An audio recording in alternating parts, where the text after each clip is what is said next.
Бүгүнкү берүүбүздө Казакбаевдин Жыргалбаевга карата жазылган доо арызы каралууда. Мурат Казакбаев сотко белекке берүү келишими жокко чыгарылсын деп кайрылууда. Анын билдирүүсүндө келишимге түшүнбөстүк менен кол коюп, жалгыз турак жайын тууганы Жыргалбаев Жолдошбекке тартырып жиберген. Ал болсо андан пайдаланып, карыяны ал жактан чыгарып үйгө башка бирөөлөрдү киргизип салган. Саламатсыздар. Саламатчылык. Доогер Казакбаев сотко 2015 жылдын 11 июлунда Жыргалбаев Жолдошбекке өзүнүн үйүн тартуулуу келишимин жараксыз деп таап берүү боюнча сотко доо арыз менен кайрылган. Доо арыз сот өндүрүшүнө кабыл алынды. Ошол себептен сиздер бул жакка чакырып жатасыздар. Доогер, доо арызга кандайдыр бир кошумчалар болобу? Азырынча жок. Жоопкер, сот сизге доо арыздын көчүрмөсүн жана ага тиешелүү болгон документтердин баарын тапшырат. Сиз сотко каршы пикириңизди кагаз жүзүндө жана кандайдыр бир далилдерди билдирүүгө укуктуу экениңизди эскертем. Азыр болсо кагаздарды алганыгыз тууралуу тастыктап бул кагазга кол коюп коюңуз.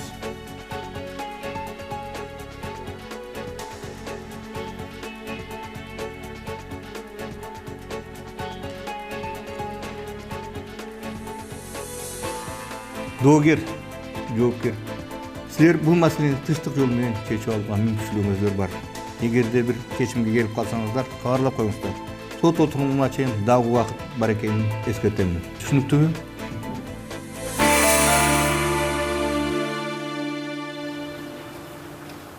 Мурат Казакбаев тууганынын каралашам деген сөзүнө ишенип, бүгүнкү күнү кыйналып турат. Экөөнүн сүйлөшүүлөрү боюнча карыяны жаш жигит камкордукка алып, ага материалдык жактан жардам көрсөтмөк. Жыйынтыгы карыянын көзү өткөндөн кийин турак жай толугу менен анын карамагына өтмөк. Үйүнөн ажыраган 73 жаштагы карыя ушул күнгө чейин тууганын алдап кеткенине ишенбей келет. Көз ынтымактуу эле болчубуз. Анын балдарын мен өзүмдүн неберемдей көрчүмүн. Кээде алар конокко кеткенде мага таштап кетчү. Эмне үчүн дегенде мектебимин үйүмдүн жанында болчу да. А келин бала болсо аябагандай кичпейил болчу. Оокатты айттырбай кылчу. Анан мен өзүм дөөлөттүү бир карыялардан болсом деп ойлогом да. Жолдошбек тууганынын айыптоолорун четке кагууда. Анын айтымында карыя келишимге өзү кол коюп, азыр кайра аны жокко чыгарууга аракет кылып жатат. Негедир карыя көрдү жабыртып, элдин көзүнчө байкуш болуп, мен аферист кылып коюптур. Тартуу келишимин өзү айткан. А мен колунан сүйрөп барган эмесмин да. Ой, мен деле акыл эсим ордунда. Эми кыймылсыз мүлк кимге ашыкчы болмок? Мен чынын айтканда Мурат байкени кубалап чыккан эмесмин. Болгону бир жерге көчүрүп, убактылуу. Анан үйүнүн оңдо туруп коеюн эле дегем.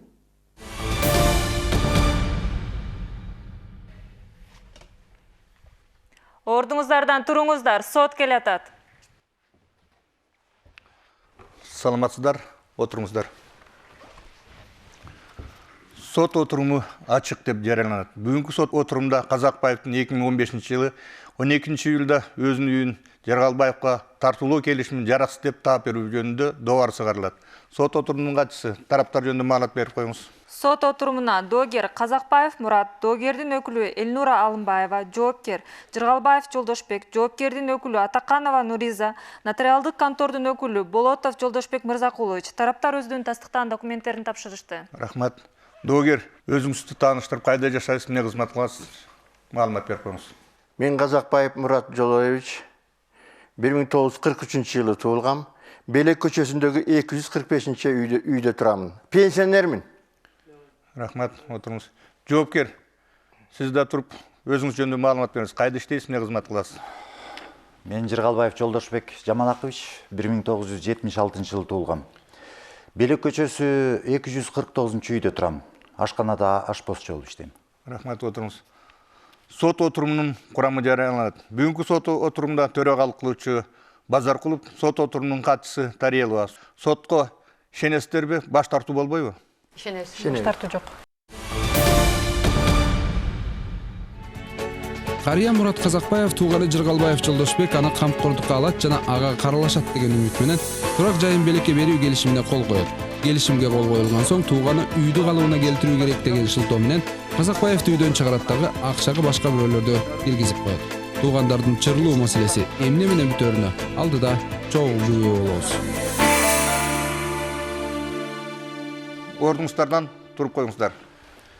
Сот сиздерге процессуалдык укуктарыңыздар менен милдеттериңиздерди тааныштырат. Кыргыз Республикасынын Жарандык процесстик кодексинин 35 беренесине ылайык силер иштин материалдары менен таанышууга, көчүрмө жасоого, сотко ишенбөөчүлүк жарыялоого, далил келтирүүгө, ишке катышкан адамдарга, күбөлөргө, эксперттерге, адистерге суроо узатууга, өтүнүч жарыялоого, сотко жазуу жана өзөгү түшүндүрмө берүүгө, бул ишке тиешеси бар адамдардын өтүнүчлөрүнө каршылык жарыялоого жана алардын келтирген ойго каршы пикир билдирүүгө, сот процессинде пайда болгон суроолорго өз оюңарды билдирүүгө, сот актыларына даттанууга укуктусуздар.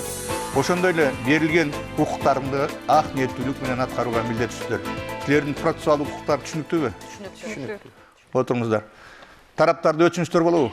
Менде өтүнүч бар, урматтуу судья. Айта бериңиз. Күбө катары көчө комитетинин төрайымы Эсенгелдиева Айганыч Тургунбековнаны сот залында суроого уруксат бериңиз. Анткени ал келишим кандай жагдайда түзүлгөнүн айтып бере алат деп ойлойм.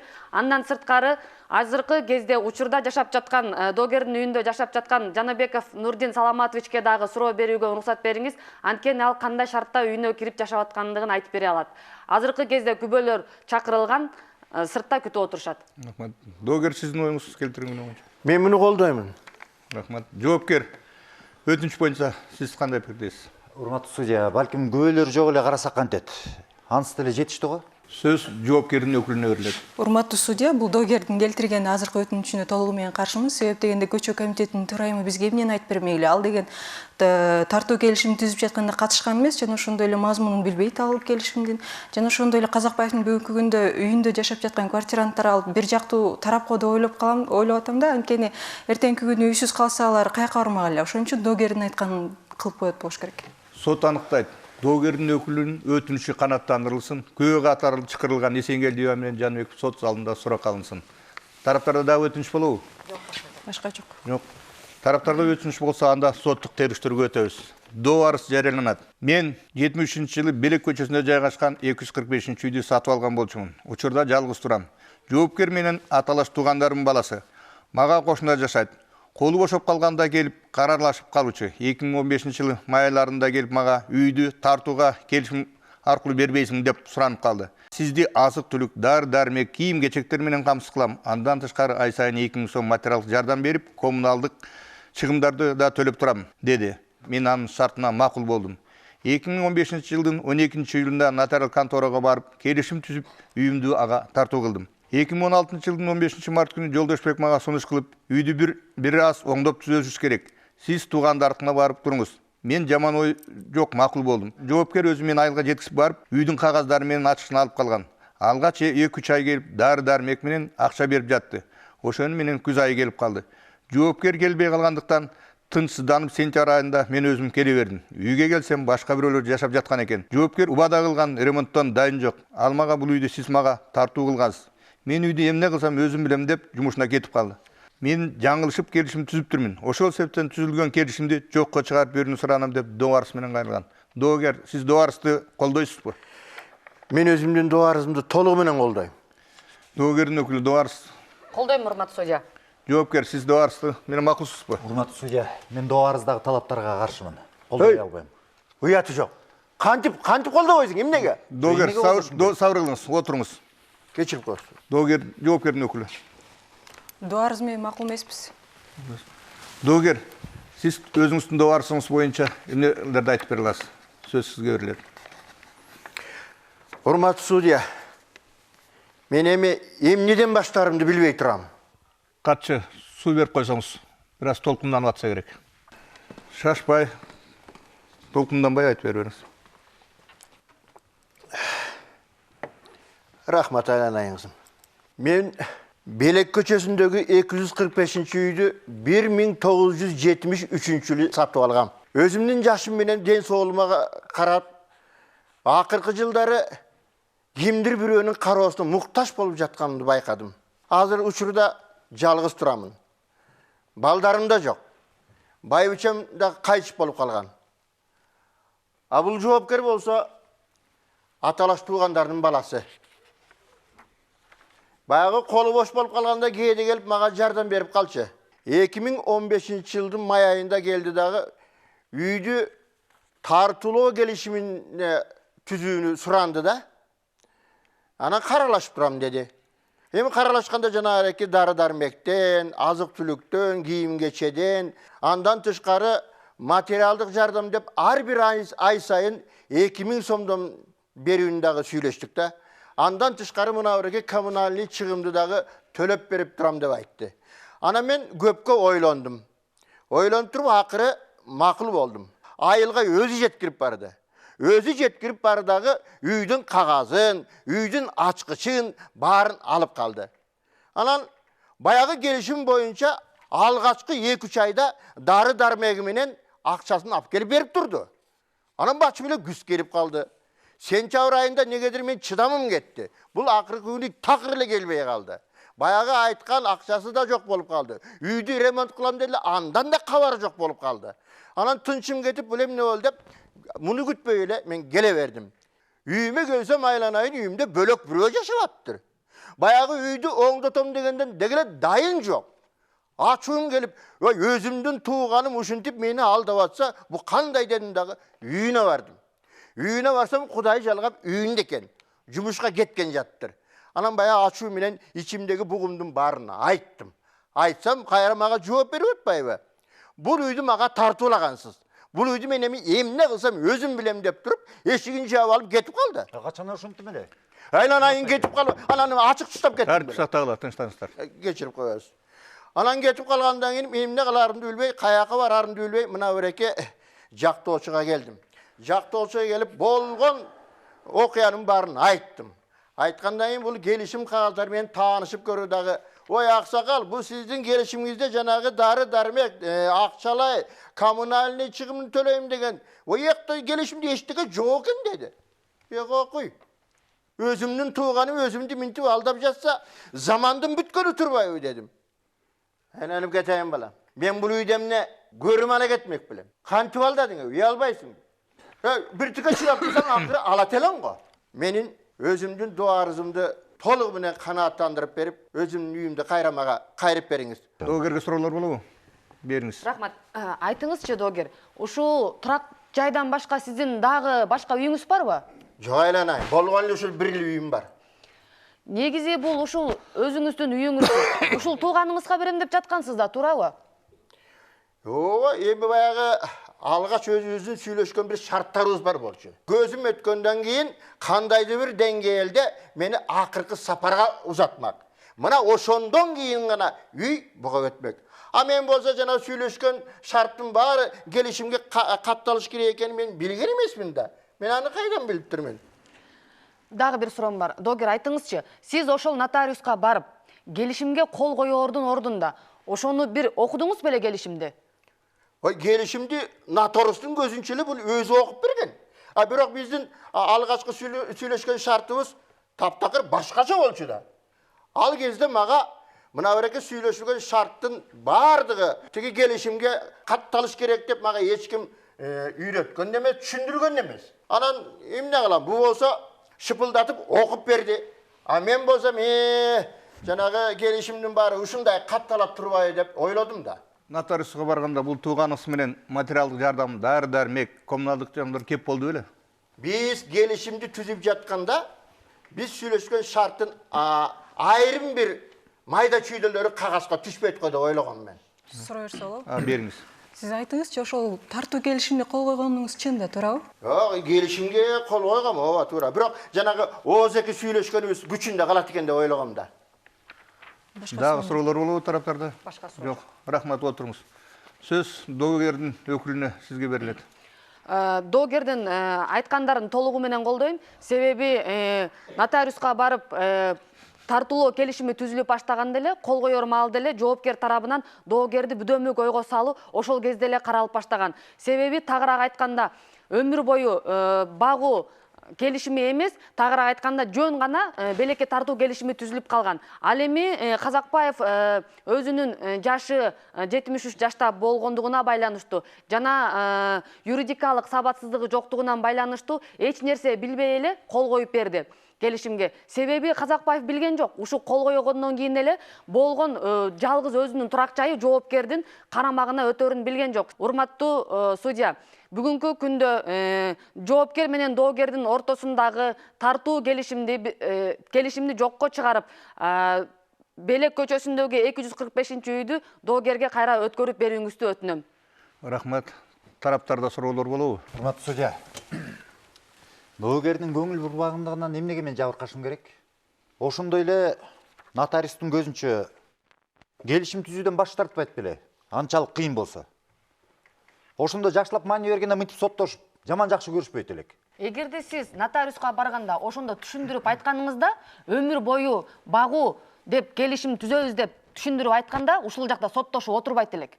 Бу чунакты карабайсыңбы эми? Бул жерге келип алып деле кыйын болуп аткан. Мага алгач сунуш менен келгенин көрсөңүз, тим эле боорукер, жаракөр, тим эле камкор адам болуп келген да. Эми бул жерге келип алып мага кыйын болуп деле. Мага келбедиң беле жалдырап я. Уялбайсыңбы? Көрүтүп жабыта бербеңиз. Бетин кантип карайсың я? Доогер, мен сизге эскертүү берем. Кечириңиз. Дагы суроолор болобу? Башка суроо жок. Суроо жок. Сөз жоопкер сизге берилет. Доо арыз боюнча эмне маалымат бере аласыз? Урматтуу судья, мен доо арызды колдобойм. Доогер экөөбүз тууганбыз, чын, танбайм. Кээде болсо жардам берип койчумун. Мисалы көмүр түшүргөндө жана майда чүйдө чарбалык иштерге. Кез-кезде келип калат.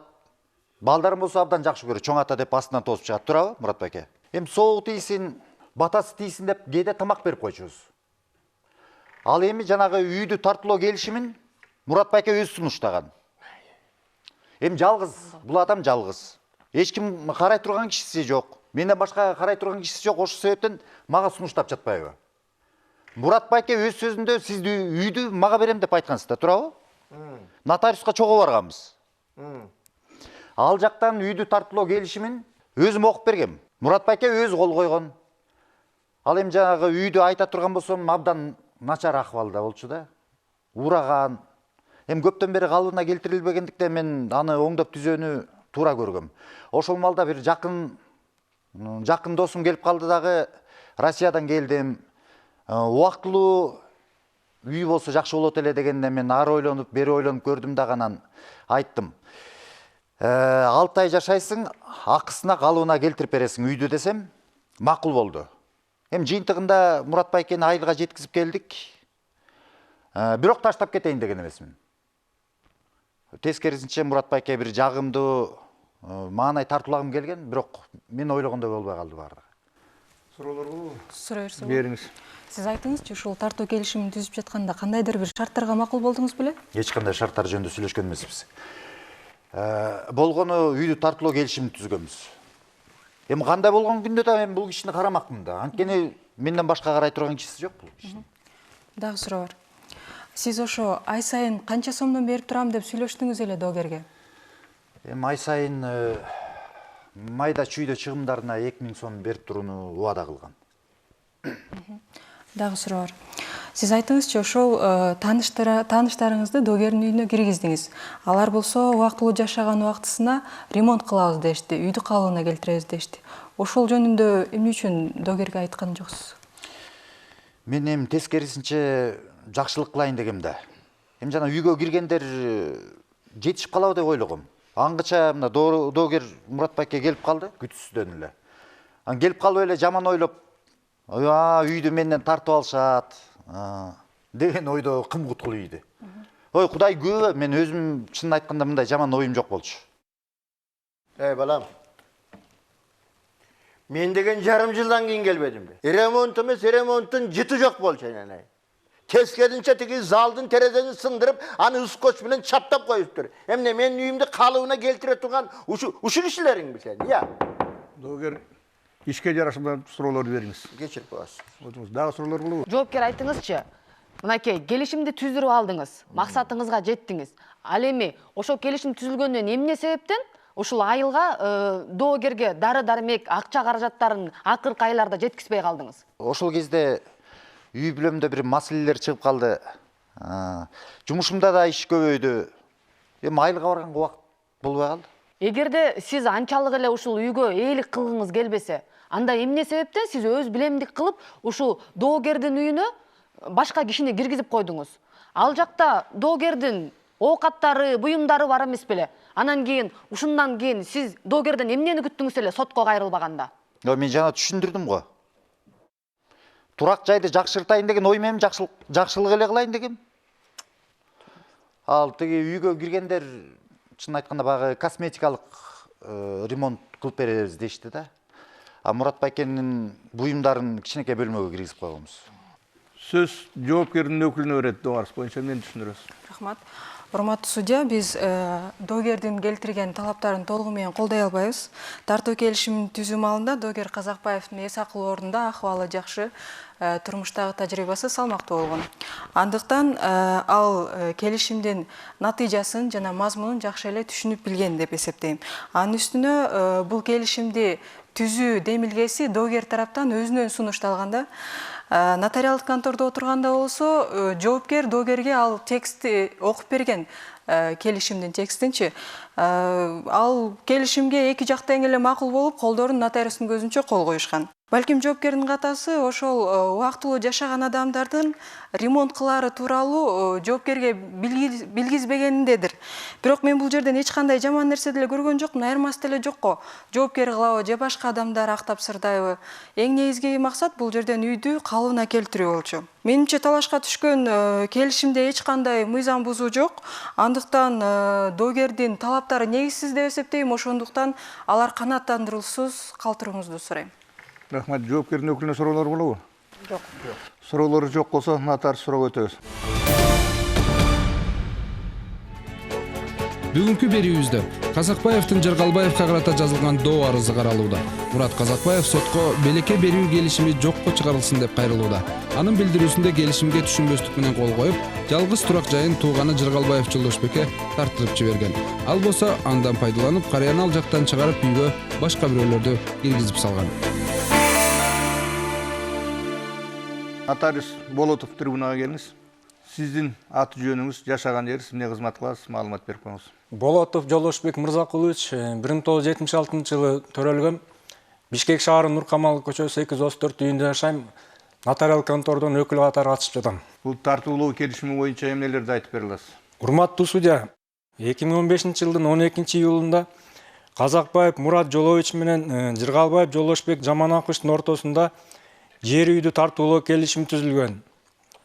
Анын негизинде берүүчү Казакбаев алуучу Жыргалбаевка жалпы аянты 46 квадрат метр жер үйүн 400 квадрат метр жер тилкеси менен тартуулоого берген. Турак жай 1973 жылдын 24 июнунда сатып алуу жана сатуу келишиминин негизинде Казакбаевка таандык экендиги аныкталган. Казакбаевдин байбичеси мурун каза болгондуктан ал боюнча куәлүгүн көрсөтүп, өзү арызын жазып берген. Келишим түзүлүп жаткан маалда мүлктүн эч кимге сатылбагандыгы, күрөөгө коюлбаганды аныкталган. Келишимдин тексти эки тарапка тааныштырып, алардын укук милдеттери түшүндүрүлгөн. Келишим 1600 номер менен реестр журналга катталып, келишимге мөөр басылып, нотариустун колу коюлган. Ошол келишим боюнча тартуулоочу, алуучуга кандай бир шарттарды койгондугу тууралуу көрсөтүлдү беле? Жок, келишимде андай нерселер көрсөтүлгөн эмес. Бул келишимде ачык эле жазылган, ачык көрсөтүлгөн, бул тартуулоо келишими деп. Урматтуу судья, текстти мага нотариус эмес, тетиги жоопкер өзү окуп берген. Көрсө бул Жолдошбек акырын кууланып, биздин алгачкы сүйлөшкөн жана шартыбыздын баарын бирөөсүн дагы бул нотариуска айтпаптыр да. Аны мен кайдан билем? Мен ушундай болот экен деп ойлодум. Жок, текстти сиз өзүңүзгө жоопкер окуп берген таңган жоксуз да. Демек сиз бул келишим менен макул болгонсуз. Сизге нотариус тарабынан укук милдеттериңиз түшүндүрүлгөн. Бул жерде өз ыктыярыңыз менен кол коюп берип аткандан кийин бул жерде эч кандай мыйзам бузуу болгон эмес. Нотариуска дагы суроолор болобу? Башка суроо Жокпу. Суроолор жок болсо сиз сот залынан орун алсаңыз болот. Катчы күбө катары чакырылган Эсенгелдиеваны чакырып коюңуз. Күбө Эсенгелдиева, кириңиз. Келиңиз, трибунага жакын келиңиз. Сиздин аты жөнүңүз, жашаган жериңиз жана эмне кызмат кыласыз, ошол жөнүндө маалымат берип коюңуз. Эсенгелдиева Айганыш Тургунбековна. Белек көчөсүнүн номер 120 үйүндө турам. Азыркы учурда пенсиядамын. Көчө комитети болуп иштейм. Урматтуу күбө, сиз жалган көрсөтмө берсеңиз, же көрсөтмө берүүдөн баш тартсаңыз, Кыргыз Республикасынын кылмыш жаза кодексинин 330-331 беренелер негизинде кылмыш жообуна тартыласыз. Түшүнүктүүбү? Түшүнүктүү болсо катчы көрсөткөн кагазга кол коюңуз. Бул Казакбаев менен Жыргалбаевдин ортосунда тартуулоо келишими боюнча эмнелерди айтып бере аласыз? Казакбаев менен Жыргалбаев мен чөлкөмүндө турушат. Казакбаев жалгыз турат. Казакбаев менен Жыргалбаев экөө тууган. 2015 жылы июль, август айларында эле кыскасы жайдын күнү болчу да. Жыргалбаев келип мага Казакбаев өзүнүн үйүн тартуулоо келишими мага берди деп айткан. Ал өзүнүн үйүндө тура берет, мен каралашып турам деген. Мен ошондо тиги Жыргалбаевди аябай алкагам. Батамды да бергем. Суроолор болобу? Сиз айтыңызчы, мени үйдөн чыгарып коюп, менин үйүмө бөлөк бирөөнү кийирип жатканын билдиңиз беле? Ой, Жыргалбаев сизди ден соолугун чыңап келсин деп айылга туугандарыбыздыкына жеткирип келдик деп айткан. Анан көп убакыт өтпөй эле сиздин үйүңүзгө квартиранттар киргизилгени тууралуу угуп калдым. Алар мага Белек көчөсүнүн 245-үйүндө убактылуу турабыз деп айтышкан. Анан маалымат баракчасын мектепке бере аласызбы деп да кайрылышкан. Анан башка майда чүйдөлөрүн билбейт экенмин. Түшүнүктүү, түшүнүктүү. Дагы суроолор барбы? Менин де суроом бар. Бериңиз. Сатпа. Күбө айтыңызчы, ушул доогер Казакбаевдин үйүнө квартиранттарды ким киргизгендигине кызыккан эмес белеңиз? Жок, эми үй ээси өзү киргизген экен деп ойлодум да. Дагы суроолор болобу? Башка суроом жок. Жок, эгер суроолор жок болсо сиз сот залынан орун алсаңыз болот. Катчы кийинки чакырылган күбө Жанбековду чакырып коюңуз. Күбө Нурдин Жаныбеков, кириңиз. Келиңиз бул жака, трибунага келиңиз. Сиз өзүңүздү тааныштырып, каякта жашайсыз, эмне кызмат кыласыз, маалымат берип коюңуз. Жаныбеков Нурдин Саламатович 1984 жылы туулгам. Азыркы учурда убактылуу Белек көчөсүнүн 245-үйдө турам. Урматтуу күбө, сиз жалган маалымат берсеңиз, же маалымат берүүдөн баш тартсаңыз, Кыргыз Республикасынын кылмыш жаза кодексинин 331 беренелер негизинде кылмыш жообуна тартыласыз. Эскертем. Түшүнүктүүбү? Түшүнүктүү. Түшүнүктүү болсо катчы көрсөткөн кагазга кол коюңуз. Күбөгө суроолоруңуздар болсо бере бериңиздер. Күбө айтыңызчы, ушул жакта отурган Жыргалбаев Жолдошбекти тааныйсызбы? Ооба, мен Жолдошбек байкени квартира издеп жүргөндө тааныштарым аркылуу таанышкам. Рахмат. Ошо Белек көчөсүндөгү 245-үйгө кирерде кандай шарт менен кирдиңер эле? Келишим түзүлдү беле? Мында кагаз түрүндө эч кандай келишим болгон эмес, болгону Жолдошбек байке менен 6 ай жашап туралы, калганын дагы сүйлөшөбүз деп сүйлөшкөнбүз. Дагы бир суроом бар, Сатпа. Күбө айтыңызчы, ошо сиз үйгө жашагандыгыңыз үчүн айына канча акча каражатын төлөйм деп сүйлөштүңөр эле? Айына биз 6000 сомдон деп сүйлөшкөнбүз. Айтыңызчы, үйдүн ээси ким экенин билесизби? Үйдүн ээсин биз Жолдошбек байке деп эле ойлогонбуз, себеби квартира боюнча сүйлөшкөндө дайыма Жолдошбек байке менен сүйлөшөбүз. Айтчы балам, бу Жолдошбек бу үйүмдү косметикалык мындай ремонт кылам деп айтты беле?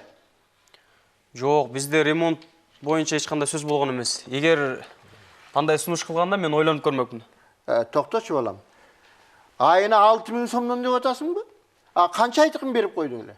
Квартирага кирип атканда Жолдошбек байке 2 айдыкын алдын ала бересиң деген, анан 2 айдыкын алдын ала бергенбиз, калганын ай сайын эле берип атабыз. Уят жок. Сен ар бир ай сайын онне боладан 6000 сомдон алып турдуң эле, иә. Аны мен кандай билбейм, кандай айтпай ушундай. Мен деген баарын чогултуп тургандан кийин үйдү калыбына келтирсем деп ойлогом. Күбөгө дагы суроолор болобу? Башка суроо жок. Жокпу?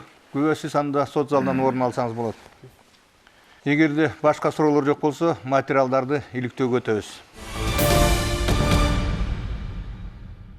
Иштин ичинде материалда Казакбаевдин Белек көчөсүндөгү 245-үйүн Жыргалбаевке 2015 жылдын 12-июлунда тартууга берген келишимдин көчүрмөсү. Белек көчөсүндөгү 245-үй Казакбаевдин жеке менчиги экендиги жөнүндө тастыктама. Казакбаевдин жубайы Казакбаев Нарымбы 2009 жыл 7 августта каза болгондо тууралуу күбөлүк. Казакбаев Белек көчөсүндө 245-үйдө жалгыз өзү катталганын көрсөтүлгөн тастыктама. Казакбаевдин медицина картасында да ал Белек көчөсүндө 245-үйдө жашайт деп көрсөтүлгөн. Мындан тышкары Жыргалбаевдин жашаган жеринен алынган маалымат баракчасы. Ал жерде Жыргалбаев Белек көчөсүндө 243 үйдө жашайт. Үй бүлөлүү, эки баласы бар экендиги көрсөтүлгөн. Тараптарда дагы кошумчалар болобу? Жок, башка кошумча Жокпу? Кошумчалар жок болсо жарыш сөз көтөбүз. Жарыш сөз доогер сизге берилет. Урматтуу судья, менин доо арызымды толугу менен канааттандырып берип, өзүмдүн үйүмдү кайрып бериңизди өтүнөм. Доогер өкүлү сизге берилет. Урматтуу судья, урматтуу бүгүнкү соттук териштирүүнүн катышуучулары. Бүгүнкү доо арызды биз баарын тастыктап, иликтеп, аягына чейин изилдедик. Күбөлөрдү сурадык. Ошонун негизинде айдан ачык эле билинип турат. Жоопкердин кандай максат менен доогердин нотариуска алып барганы жана өмүр бою багуу келишими эмес, жөн гана тартуулоо келишими эмне себептен түзүлүп калгандыгы жөнүндө бүгүн иликтеп чыктык.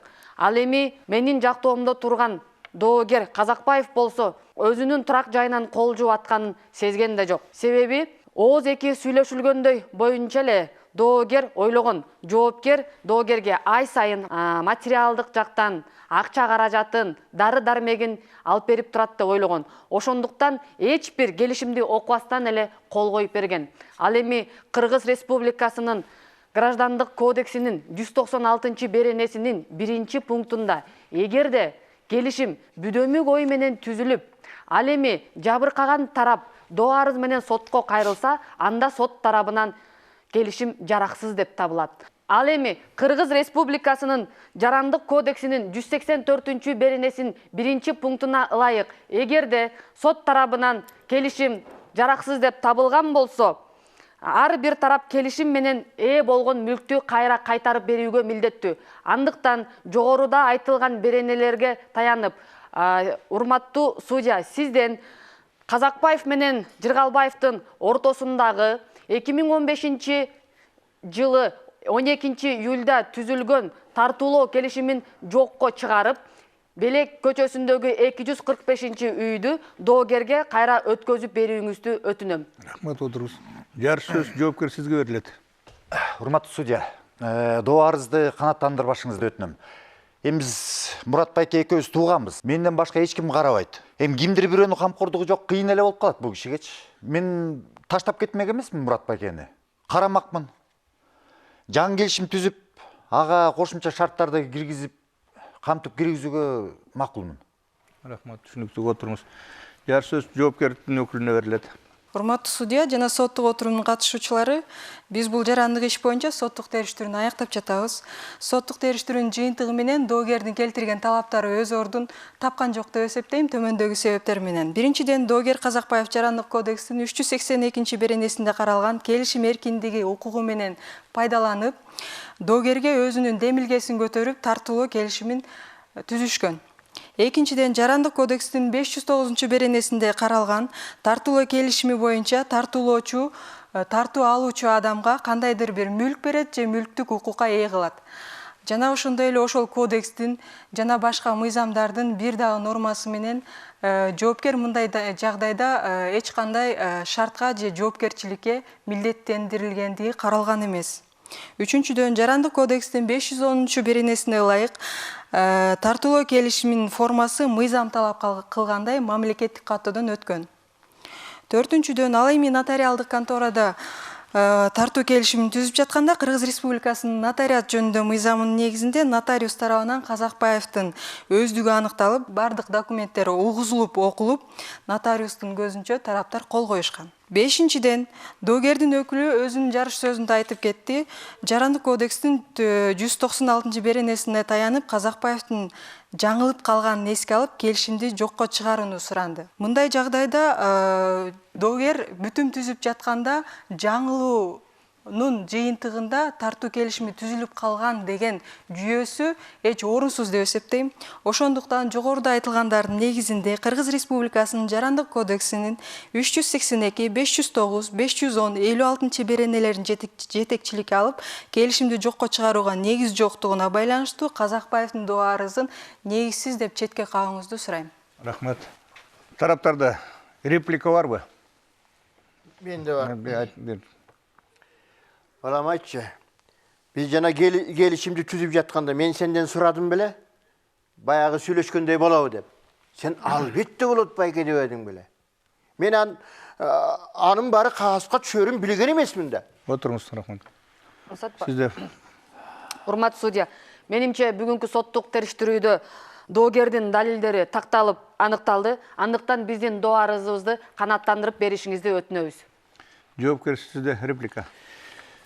Мен сизге, Мурат байке, каралашып, ай сайын материалдык жардам көрсөтүп туруудан, жардамдашуудан баш тарткан жокмун да. Чын айтканда экөөбүз тууганбыз. Келе экөөбүз тууганча эле сүйлөшөлү. Рахмат, отуруңуз. Жоопкердин өкүлү, сизде жар сөз болду. Мен өз оюмда калам, талаптары жүйөсүз деп эсептейм. Териштирүү бүттү. Сот кеңешме бөлмөсүнө кетет. Ордуңуздардан туруңуздар. Мурат Казакбаев сотко белекке берүү келишимин жокко чыгаруу доо арызы менен кайрылган.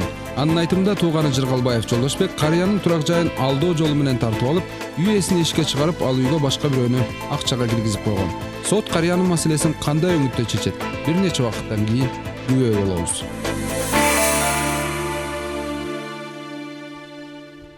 Ордуңуздардан туруңуздар, сот келатат.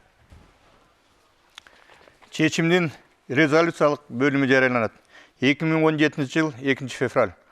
Төрагалык кылуучу Базаркулов, сот отурумунун катчысы Тариелова, доогер Казакбаевдин, анын өкүлү Алыбаеванын, жоопкер Жыргалбаевдин, анын өкүлү Атаканованын, үчүнчү жак нотариус Болотовдун катышуусунда соттук ачык отурумда Казакбаевдин 2015 жылдын 12 июлунда өзүнүн Белек көчөсүндө жайгашкан 245 үйүн Жыргалбаевга тартуулоо келишимин жараксыз деп табуу суранган доо арызын карап чыгып, Кыргыз Республикасынын Жарандык процесстик кодексинин 197-201, 205 жана 211 берилген жетек алып, сот чечим кылат. Казакбаев Марат Жоловичтин доо арызы толук канааттандырылсын. Казакбаев Марат Жоловичтин 2015 жылдын 12 июлунда өзүнүн Белек көчөсүндө жайгашкан 245 үйүн Жыргалбаев Жолдошбек Жаманакочко тартуулоо келишими жараксыз деп табылсын. Жыргалбаев Жолдошбек Жаманакочтон 10 сом мамлекеттик алым республикалык бюджетке өндүрүлсүн. Чечимге нааразы тарап 30 күн ичинде апелляциялык тартипке даттанууга болот. Отуруңуздар. Мындай чечим кабыл алынганга төгөнкү негиздер себеп болду. Биринчиден, доогер сиз менен сүйлөшкөн мезгилде кандайдыр бир шарттар коюлган. Ал шарт боюнча сиз ай сайын дары-дармек, кийим-кечек, тамак-аш 2000 сом акча берип, дагы коммуналдык услугаларды төлөмөксүз. Ушул шарттардын баары аткарылган эмес. Мындан тышкары бул үйдөн башка доогердин үйү жок. Ушул үйдө ушул күнгө чейин жашап жатат. Кыргыз Республикасынын Жарандык процесстик кодексинин 96-беренесинде жаңылуудан улам түзүлгөн, олуттуу мааниге ээ болгон бүтүм жаңылуудан улам аракеттенген тараптын доосу боюнча сот тарабынан жараксыз деп табылышы мүмкүн деп көрсөтүлгөн. Ошол себептен сизди тартуулоо келишими жокко чыгарып жараксыз деп табылды.